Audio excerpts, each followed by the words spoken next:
Welcome to the Taiwan Language Episode, a podcast for learning and insights in Mandarin and Taiwanese. I'm your host, Yasmin.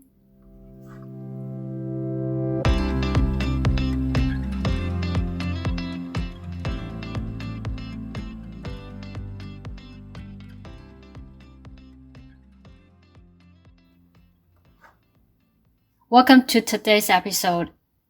Remember those stories I shared in the previous episodes about the Chinese Civil War and how people moved from mainland China to Taiwan around 1945 and afterward?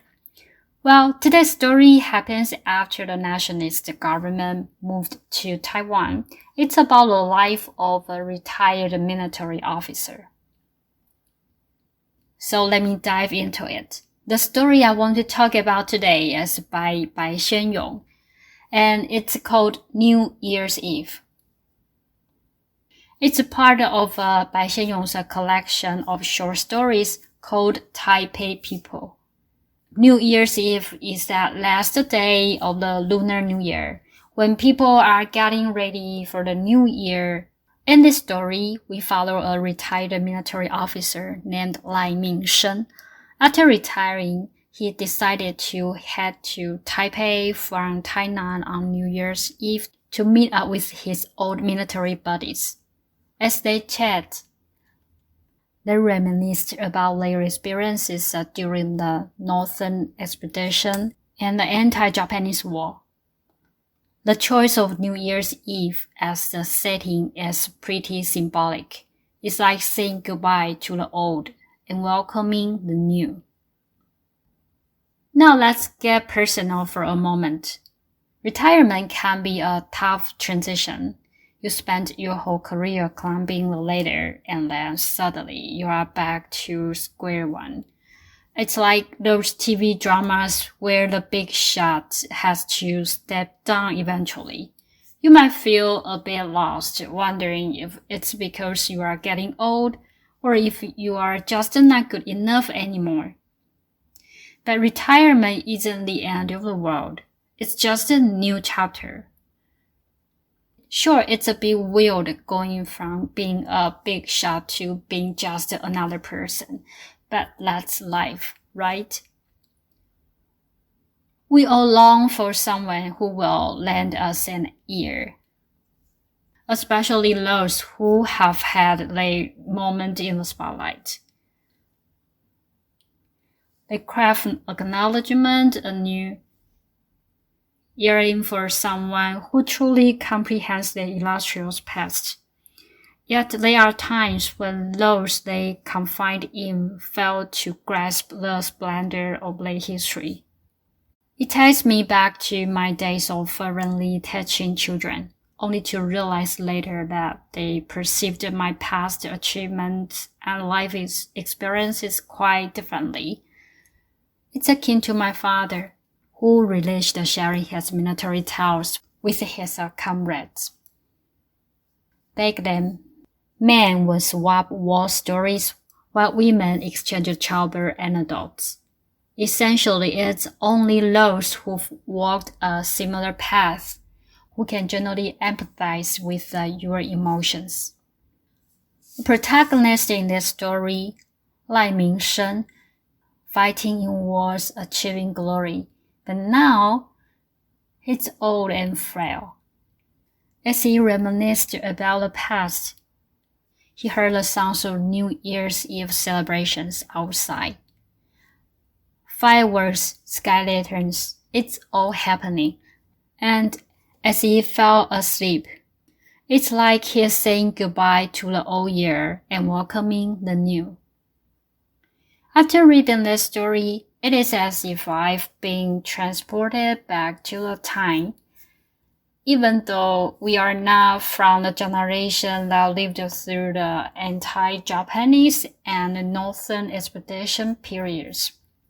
I still recall my father's friend, rumored to be a former commander from the mainland who settled in Taiwan at that time.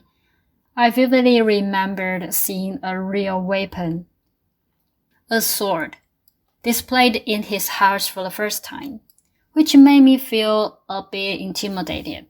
Maybe it was because I was just a child back then, and I didn't measure up to the height of that sword. My father told me that his former commander was a general in mainland China and brought this sword with him when he moved to Taiwan. What a precious memento that was. I wonder if there's a story similar to that of this retired officer, Lai Mingsheng, leaving one's hometown, migrating to another place, almost like escaping, having to leave behind the place where you've spent most of your life. What kind of feeling does that evoke? That concludes my sharing for today, and I hope you enjoyed today's episode. And now let's learn a few sentences of Taiwanese. The first one,